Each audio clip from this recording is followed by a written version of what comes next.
Income taxes वाला index revise करते हैं, फटाफट से देखिए। इनकम टैक्स वाला इंडेक्स टैक्स एक्सपेंस रिकॉर्ड करना बताता है बुक्स में, करंट टैक्स एक्सपेंस और deferred tax expense. Current tax expense income tax के अकॉर्डिंग जो प्रॉफिट कैलकुलेट होता है उस पर जो एक्चुअल में टैक्स आपको पे करना है वो होता है करंट टैक्स। लेकिन हमारे बुक्स में जो अकाउंटिंग प्रॉफिट होता है वो अलग होता है, इसलिए हमें कुछ टेम्पोररी सेविंग इन टैक्स या एडिशनल पेमेंट ऑफ टैक्स होता है टेम्पोररी कैरिंग अमाउंट और टैक्स बेस में डिफरेंस की वजह से जो रिकॉर्ड करना पड़ता है। लॉजिक के लिए सुनना है तो आप डिटेल्ड वीडियो सुनना, अभी बस एग्जाम के लिए बात करते हैं। तो डेफर्ड टैक्स आपको कैसे रिकॉर्ड करना है यही काम का है इसके अंदर। तो डेफर्ड टैक्स की मैं आपको बात बता देता हूँ कैसे रिकॉर्ड होगा। तो इसके लिए आपको सबसे पहले टेम्पोररी डिफरेंस निकालना होता है। टेम्पोररी डिफरेंस पे डेफर्ड टैक्स निकाला जाता है। टेम्पोररी डिफरेंस क्या होगा? कैरिंग अमाउंट और टैक्स बेस ऑफ एसेट और लाइबिलिटी के बीच का डिफरेंस। कैरिंग अमाउंट मतलब बुक्स में आपकी एसेट और लाइबिलिटी का क्या अमाउंट आ रहा है बैलेंस शीट में। टैक्स बेस का मतलब अगर इनकम टैक्स एक्ट के अकॉर्डिंग बैलेंस शीट बनाई जाती है तो रेस्पेक्टिव एसेट और लाइबिलिटी का क्या बैलेंस आ रहा होता। तो टेम्पोररी डिफरेंस इन दोनों का डिफरेंस होता है। अब देखो टेम्पोररी डिफरेंस को आपको एनालाइज करना पड़ेगा, डीटीए बनाए या डीटीएल बनाए उसके लिए। तो टेम्पोररी डिफरेंस अगर टैक्सेबल है यानी आपको टैक्स पे करना है यानी लाइबिलिटी बनाओ डेफर्ड टैक्स लाइबिलिटी। और टेम्पोररी डिफरेंस अगर डिडक्टिबल है, डिडक्टिबल यानी डिडक्शन मिलेगी यानी टैक्स में छूट मिलेगी यानी एसेट डेफर्ड टैक्स एसेट बनेगी इस केस में। तो टैक्सेबल टेम्पोररी डिफरेंस कब होगा ये कैसे मालूम पड़ेगा सर? तो टैक्सेबल टेम्पोररी डिफरेंस कब होगा जिस पे डीटीएल बनेगा, उसके लिए आपको याद रखना है अगर हमारी एसेट का कैरिंग अमाउंट बुक्स में ज़्यादा है और टैक्स बेस कम है एसेट का तो आपको डीटीएल बनाना है, या फिर लाइबिलिटी का कैरिंग अमाउंट कम है और टैक्स बेस ज़्यादा है तो भी डीटीएल बनेगा। आप सिंपल सा याद रखो, बुक्स को आप छेड़ सकते हो, अपनी बुक्स को छेड़ सकते हो। तो देखो बुक्स में एसेट ज़्यादा है और टैक्स बेस के अकॉर्डिंग एसेट कम है, तो बुक्स की एसेट ज़्यादा है तो इसको अगर इसके बराबर लाना है तो इसको कम करना पड़ेगा। एसेट को कम करना है यानी एक तरीके से लाइबिलिटी बनाना, ऐसे याद रख सकते हो आप। और ऐसे ही कैरिंग अमाउंट ऑफ लाइबिलिटी कम है और टैक्स बेस ऑफ लाइबिलिटी ज़्यादा है तो कैरिंग अमाउंट को हम छेड़ सकते हैं, इसके बराबर लाना है तो बढ़ाना पड़ेगा यानी लाइबिलिटी बढ़ानी है यानी डीटीएल बनाना। ऐसे ही आप डीटीए को याद कर सकते हो। किस केस में बनेगा? Deductible temporary difference. Deductible temporary difference कब आएगा? जब कैरिंग अमाउंट ऑफ एसेट कम है और टैक्स बेस ऑफ एसेट ज़्यादा है, या फिर कैरिंग अमाउंट ऑफ लाइबिलिटी ज़्यादा है और टैक्स बेस ऑफ लाइबिलिटी कम है। लॉजिकली याद भी कर सकते हो, नहीं तो आप रट के चले जाओ। अब कुछ एग्जांपल्स मैंने इसमें दिए थे इसको समझने के लिए, ये एग्जांपल समझ लो, इसी से क्वेश्चंस प्रैक्टिस हो जाएगी। कुछ अलग से प्रैक्टिस करने की इसमें फिर मेरे को जरूरत नहीं पड़ेगी आपको अलग से प्रैक्टिस करवाने की। देख लो, मान लो ए लिमिटेड ने एक पीपी परचेस करी है 5000 की, depreciation 20% per annum SLM basis से लगेगा बुक्स में, लेकिन इनकम टैक्स में एसएलएम बेसिस पे तो लगेगा लेकिन 25% से, टैक्स रेट है 30%। तो सबसे पहले देखो पीपी की बात हो रही है जो कि मेरे लिए असेट है। इसका कैरिंग अमाउंट बुक्स में क्या होगा? 5000 की, 20% डेप्रिसिएशन यानी 1000 हटा दो 4000। इनकम टैक्स में 25% डेप्रिसिएशन हटेगा यानी उसमें बैलेंस होगा 3750। तो बुक्स में कैरिंग अमाउंट ऑफ एसेट ज़्यादा है और इनकम टैक्स में टैक्स बेस कम है। कैरिंग अमाउंट ऑफ एसेट ज़्यादा है तो आपको डीटीएल बनाना पड़ेगा क्योंकि ये टैक्सेबल टेम्पोररी डिफरेंस है। ये टैक्सेबल टेम्पोररी डिफरेंस आया, इस पर टैक्स रेट अप्लाई करो, सपोज वो 30% है तो मेरा डीटीएल बन जाएगा 75। सेकेंड एग्जाम्पल, इंटरेस्ट इनकम मेरे को रिसीव होने वाली है फ्यूचर में, असेट है 1000 की, तो ये मेरी असेट है, इंटरेस्ट इनकम रिसीवेबल असेट, मेरी बुक्स में कैरिंग अमाउंट है 1000। इनकम टैक्स में लिखा हुआ है कि इंटरेस्ट जब आपको मिलेगा कैश बेसिस पे तब आप टैक्स लगाओगे वरना नहीं लगता। टैक्स रेट 30% है तो इनकम टैक्स के अकॉर्डिंग बैलेंस शीट में जीरो अमाउंट आएगा क्योंकि वो एंट्री पास करेंगे ही नहीं, जब एक्चुअल में मिलेगा तब एंट्री पास करेंगे वो लोग, तो उनके according carrying amount of asset zero है। तो carrying amount of asset books में ज़्यादा है, इनकम टैक्स में कम है, तो वहाँ पर डीटीएल बनेगा, टैक्सेबल टेम्पोररी डिफरेंस आया, डीटीएल बना दो। इसके बाद थर्ड सिनेरियो, ए लिमिटेड ने इन्वेस्टमेंट किया इक्विटी शेयर्स में 1000 का, इसको हम एफबीटीपीएल पे दिखाते हैं, ईयर एंड पे फेयर वैल्यू इक्विटी शेयर की 800 हो गई, तो मेरे लिए असेट है, बुक्स में किस पे दिखाऊंगा? 800 एफबीटीपीएल फेयर वैल्यू पे। लेकिन इनकम टैक्स पे कोई इंड AS 109 नहीं लगता, उनके लिए कोई फेयर वैल्यू से कोई मतलब नहीं है, जितने में आपने खरीदा था वही उनके लिए वैल्यू है। तो टैक्स बेस में आज भी 1000 रुपीज़ वैल्यू है।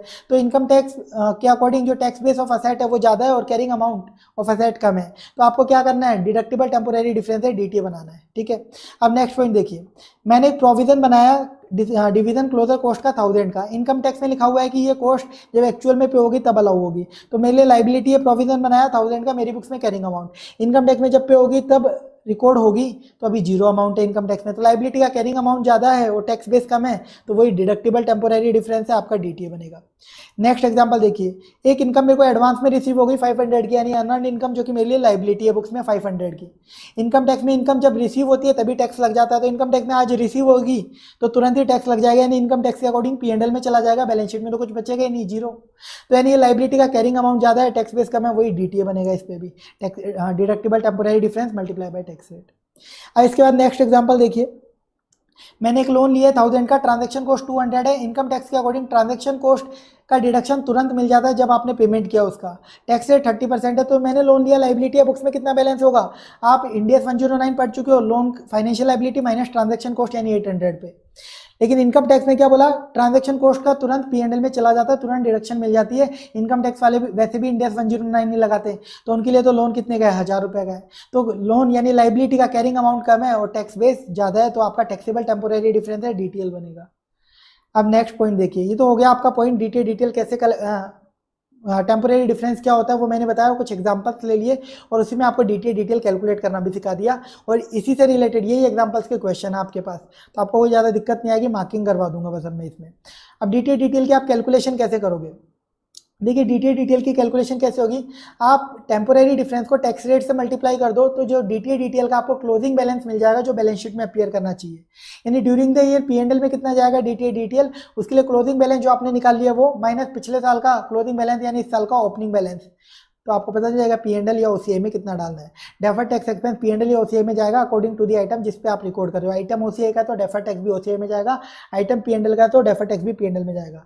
DTL एक बार जो रिकॉग्नाइज कर लिया आपने वो फ्यूचर में रिवर्स होता है, ये इसका बेसिक कंसेप्ट है।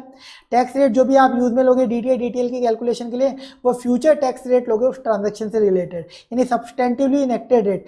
अगर मान लो गवर्नमेंट ने अनाउंस कर दिया कि आने वाले साल के लिए 35% टैक्स रेट लगेगी, तो आपको उस रेट से डिटेल बनाना है, क्योंकि डिटेल का तो एक्चुअल इफेक्ट फ्यूचर में ही आएगा ना, जो रिवर्सल होगा वो फ्यूचर में ही होगा, इसलिए फ्यूचर की रेट लेते हैं। जनरल एंट्री क्या होगी, DT है तो असेट है, deferred tax asset to deferred tax expense जो कि P&L OCI में जाएगा, रिवर्स होगा तो एंट्री उल्टी। ऐसे ही DTL है तो लाइबिलिटी है तो deferred tax expense to deferred tax liability, P&L OCI में चला जाएगा, रिवर्स होगा तो एंट्री उल्टी हो जाएगी। अब आपको एग्जाम में कैसे प्रैक्टिकल क्वेश्चन सॉल्व करने हैं, सबसे पहले कैरिंग अमाउंट बुक्स का पता कर लेना है, फिर टैक्स बेस पता कर लेना है, थर्ड स्टेप में आप टेम्पोरेरी डिफरेंस देख लेना TTD है क्या DTD, फिर आप फोर्थ स्टेप में डिटेल का क्लोजिंग बैलेंस निकाल लेना और ड्यूरिंग द ईयर P&L में कितना जाएगा वो बता देना, और लास्ट स्टेप में आप जनरल एंट्री पास कर देना अगर पूछी जाए तो। कुछ स्पेशल केसेस हैं जिसमें डिटेल निकालने के लिए अलग चीज़ आपको फॉलो करनी पड़ती है, मतलब अलग तरीके से सोचना पड़ता है, वो आपको बता रहा हूँ। इन्वेस्टमेंट इन सब्सिडी एसोसिएट या जॉइंट वेंचर नाम से आपकी एसेट आ रही है, यानी SFS में एसेट आ रही होगी, CFS की बात नहीं हो रही है, SFS की बात हो रही है। तो कैरिंग अमाउंट क्या आएगा, इन्वेस्टमेंट अमाउंट जो मैंने कर रखा है plus minus share in profit या loss of subsidy associate joint venture, और इनकम टैक्स के अकॉर्डिंग टैक्स बेस आप लोगे कॉस्ट। इनकम टैक्स वाले तो इंडिया फॉलो करते नहीं है, तो उनके लिए तो जब एक्चुअल में सामने वाली सब्सिडी एसोसिएट वगैरह मुझे प्रॉफिट डिविडेंड के रूप में बांट देंगी तब मुझे मिलेगा, उससे पहले मैं हिस्सा नहीं लेता। तो इस केस में आपका जो कैरिंग अमाउंट ऑफ एसेट है वो ज़्यादा रहेगा, टैक्स बेस कम रहेगा, तो यानी आपका DTL बनने वाला है इस केस में। लेकिन ध्यान रखना अगर इन्वेस्टमेंट इन सब्सिडरी नाम की एसेट आ रही है SFS में, तो उसमें आप DTL नहीं बनाओगे, क्योंकि इसमें आपके कंट्रोल में है कब रिवर्स कराना है, सामने वाले से डिविडेंड दिलवाना भी है नहीं दिलवाना, तो इस वजह से आप इस पर नहीं बनाते। अब इसमें बहुत सारे स्टूडेंट कंफ्यूज हो जाता है, सर इन्वेस्टमेंट इन सब्सिडी पे आपने मना किया तो बिजनेस कॉम्बिनेशन में क्यों बनवाते हो, भाई वहाँ पे अपन CFS में बनाने की बात करते हैं बिजनेस एक्वायर करते वक्त, ये हम इन्वेस्टमेंट इन सब्सिडरी नाम की असेट की बात कर रहे हैं, इन्वेस्टमेंट इन सब्सिडरी नाम से जो SFS में असेट दिखती है उसकी बात कर रहे हैं, ठीक है। सेकंड देखिए अब आप लोग ROU एसेट और लीज लाइबिलिटी, यानी लीज पे असेट लेते हो तो उस पर डिटेल, तो कैरिंग अमाउंट तो होगा नेट ऑफ ROU एसेट और लीज लाइबिलिटी, ROU एसेट का क्लोजिंग बैलेंस, लीज लाइबिलिटी का क्लोजिंग बैलेंस नेट कर लो, टैक्स बेस नील होगा क्योंकि इनकम टैक्स में तो जब लीज पेमेंट करोगे तब खर्चा अलग होगा। इसके बाद शेयर बेस पेमेंट में, शेयर बेस पेमेंट को आपको असेट ट्रीट करना है डिटेल निकालने के लिए, कैरिंग अमाउंट नील होगा क्योंकि कोई एसेट क्रिएट होती नहीं है बुक्स में, और टैक्स बेस के अकॉर्डिंग एसेट का अमाउंट कितना होगा, टैक्स बेस कितना होगा इस एसेट का, वो होगा एम्प्लॉय बेनिफिट एक्सपेंस। अगर हम रिकॉर्ड कर रहे होते इंट्रिंसिक वैल्यू ऑफ ऑप्शन के बेसिस पे, इंट्रिंसिक वैल्यू को यूज में लेते हुए, तो टिल डेट कितना एम्प्लॉय बेनिफिट एक्सपेंस रिकॉर्ड हो जाता, वो आपको टैक्स बेस मानना होता है, ठीक है। तो इस पर हमेशा DT आएगा, इस पर हमेशा DTA आएगा। इसके बाद कुछ ऐसे एक्सपेंस होते हैं जो इनकम टैक्स में कभी अलाउ नहीं होते, उन पर कोई डिडक्शन मिलती नहीं है, जैसे चैरिटेबल डोनेशन, अनरजिस्टर्ड ट्रस्ट वगैरह, तो इन पर कोई डिटेल नहीं बनेगा। ऐसे कोई इनकम है जो इनकम टैक्स में टैक्स ही नहीं लगता, उस पर कोई डिटेल नहीं बनेगा। इस केस में हम क्या मान लेते हैं, जो कैरिंग अमाउंट है वो टैक्स बेस के बराबर है। देखिए अगर कैरी फॉरवर्ड लॉस हमारे पास पड़ा हुआ है तो वो डिडक्टिबल टेम्पोरेरी डिफरेंस होता है, उस पर हम DTA बना सकते हैं, और ऐसे ही अगर मेट क्रेडिट हमारे पास पड़ा हुआ है तो ये डायरेक्टली हमारा DTA होता है, ये हमारा डायरेक्टली DTA होता है। इसके बाद देखिए असेट्स और लाइबिलिटीज बिजनेस कॉम्बिनेशन में जो अक्वायर करते हैं उसका मैंने सब बता दिया था, इंडिया 103 में रिवाइज कर दिया था, दोबारा बताने की जरूरत नहीं है। अब देखिए कुछ पॉइंट्स हो रहे हैं डीटीए रिकॉग्नाइज करने से रिलेटेड जो ध्यान रखना है। डीटीए तभी रिकॉग्नाइज करोगे जब आपको लगता है फ्यूचर में आपके पास टैक्सेबल प्रॉफिट होंगे। फ्यूचर में अगर टैक्स ही नहीं लगेगा तो आप टैक्स का बेनिफिट लोगे कैसे? इसलिए डीटीए तभी रिकॉग्नाइज करोगे जब लगे फ्यूचर में प्रॉफिट होगा। अगर कंपनी को लग रहा है फ्यूचर में लॉसेज होंगे, प्रॉफिट्स नहीं होंगे, तो डीटीए आप कैसे रिकॉग्नाइज करोगे? फर्स्ट प्रायोरिटी आप देख लो डिडक्टिबल टेम्पोरेरी डिफरेंस कितना है, और आप देखो अगर आप कोई टैक्स इंप्लीमेंटेशन स्ट्रेटेजी लगाओ, टैक्स प्लानिंग स्ट्रेटेजी लगाओ, तो उससे कितना प्रॉफिट आ सकता है इनकम टैक्स में माइनस उस स्ट्रेटेजी को इंप्लीमेंट करने की कॉस्ट। तो ये अमाउंट और ये अमाउंट, इन दोनों में से लोअर पे आप डीटीए रिकॉर्ड कर लेना। इसके बाद सेकंड प्रायोरिटी अगर ये अवेलेबल नहीं है तो आप देख लो फ्यूचर में डीटीडी यानी डिडक्टिबल टेम्पोरेरी डिफरेंस कितना रिवर्स होगा, और फ्यूचर में टैक्सेबल टेम्पोरेरी डिफरेंस कितना रिवर्स होगा। इन दोनों में से जो भी लोअर होगा उस पर आप डीटीए बनाओगे। इसके बाद टैक्स रिकंसिलिएशन डिस्क्लोजर, ये काम का नहीं है, पिछली बार आ चुका है। बस ये था आपका इंडेक्स 12 में इंपॉर्टेंट क्वेश्चन बता देता हूँ इसके मैं आपको।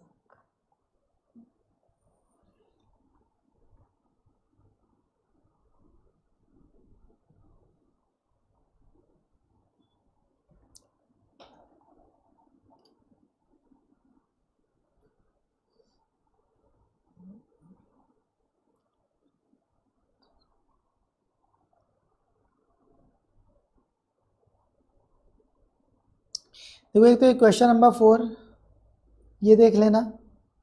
क्वेश्चन नंबर 4 इसके जितने भी एडजस्टमेंट हैं सब मैंने आपको करवा दिए एग्जाम्पल के रूप में, तो आपको दिक्कत नहीं आएगी।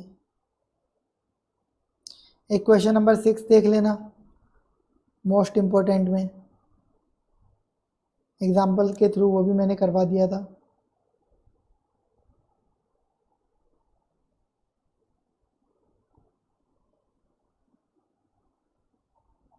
एक क्वेश्चन नंबर 7 देख सकते हो। ये क्वेश्चन ऐसे हैं जो आए नहीं है पर कभी भी आ सकते हैं, ठीक है। सारे मैंने आपको बता दिए हैं, जो एग्जांपल लिए थे वो इन्हीं के लिए थे। एक क्वेश्चन नंबर 8 ये मोस्ट इंपॉर्टेंट है, ये आप देख लेना अच्छे से, मोस्ट इंपॉर्टेंट क्वेश्चन है, ये आप अच्छे से देख लीजिएगा।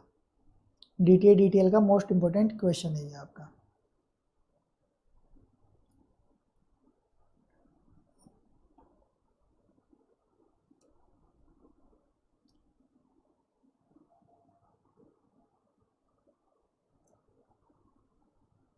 एक क्वेश्चन नंबर 10 एक ये भी देख लेना, ये भी बहुत टाइम से नहीं आया है।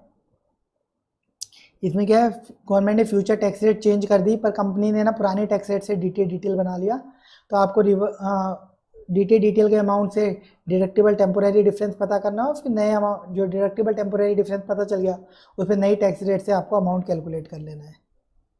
तो ये क्वेश्चन भी आप कर लीजिएगा।